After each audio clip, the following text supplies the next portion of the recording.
Okay guys, just a really quick video right now.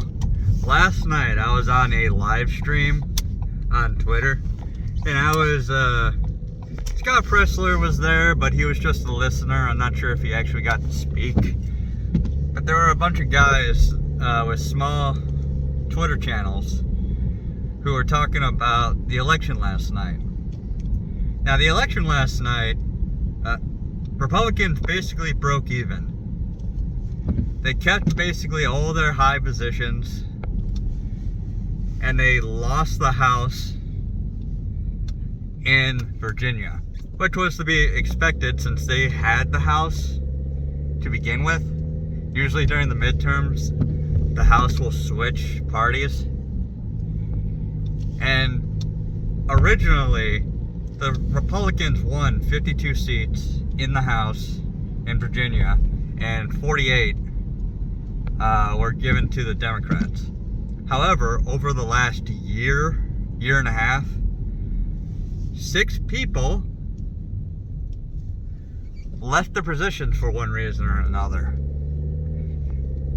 It was like, so there were times where the majority went to the Democrats, but it ended up with 48 Republicans and 46 Democrats. Now, people are all upset about it. The Senate, the state Senate gained 1 Republican seat, so it ended up with a slight Democrat majority. Kentucky's governor won his re-election, which means the Democrat stays in place. But all the other incumbents in Kentucky also won their elections, who were all Republicans.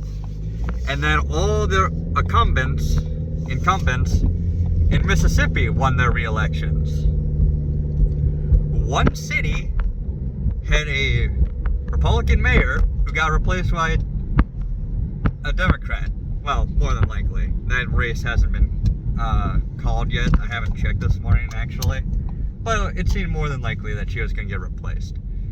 And a Democrat mayor got replaced by a libertarian, a Chinese-American libertarian named Lily Wu, who used to be a Republican. So basically a rhino, I guess. Whatever.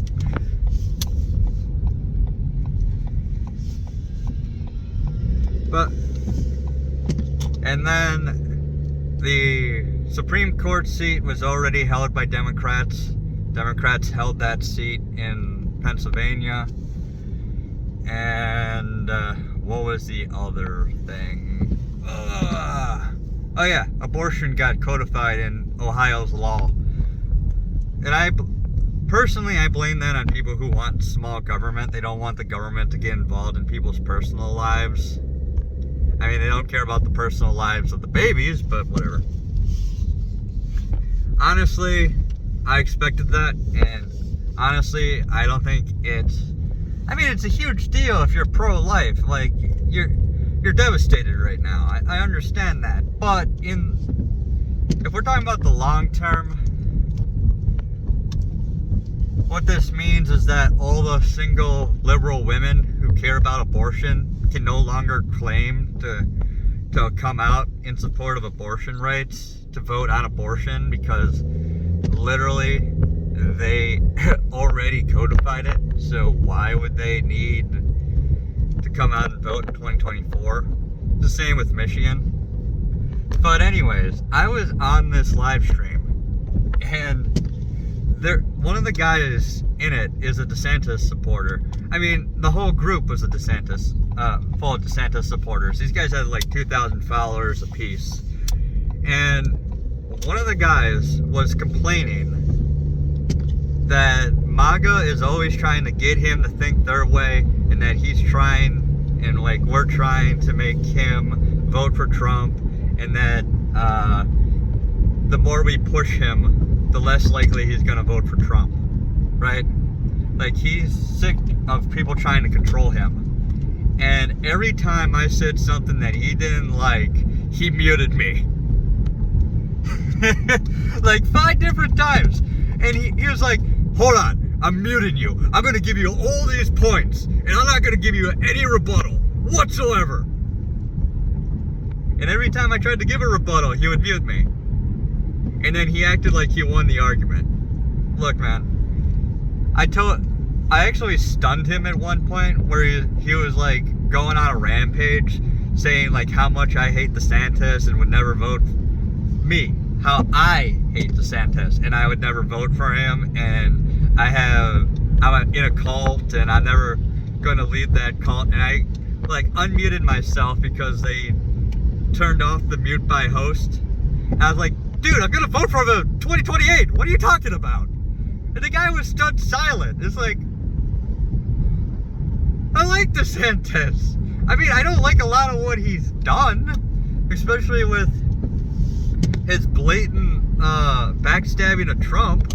But I don't disagree with his policies. I will vote for the guy as long as he stops being so dumb. Because he is being the dumbest guy. And these guys were blaming Trump, and they're like, it's okay, you're in denial, don't worry about it. It's like, oh my god. Oh my god, guys. Calm down. We broke even. We broke even.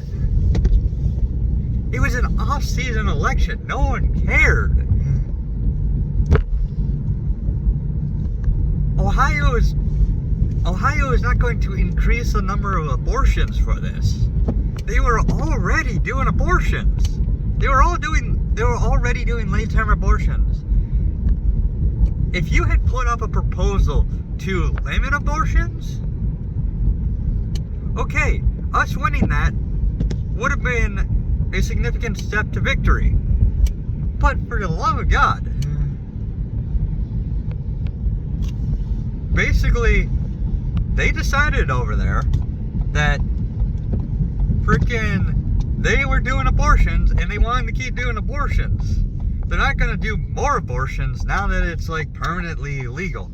And it's not going to last forever, guys. I know it's in their state constitution. It ain't going to last forever. Eventually, abortion is going to go away. And who is aborting their kids anyways? It's liberals, not conservatives. You guys go out there and have kids. Raise them right. Treat them how they should be treated. But for the love of God, calm down. Like, calm down. I don't even get why you would blame Trump for any of this. Like, the dude is currently fighting how many lawsuits right now? So guys, calm down.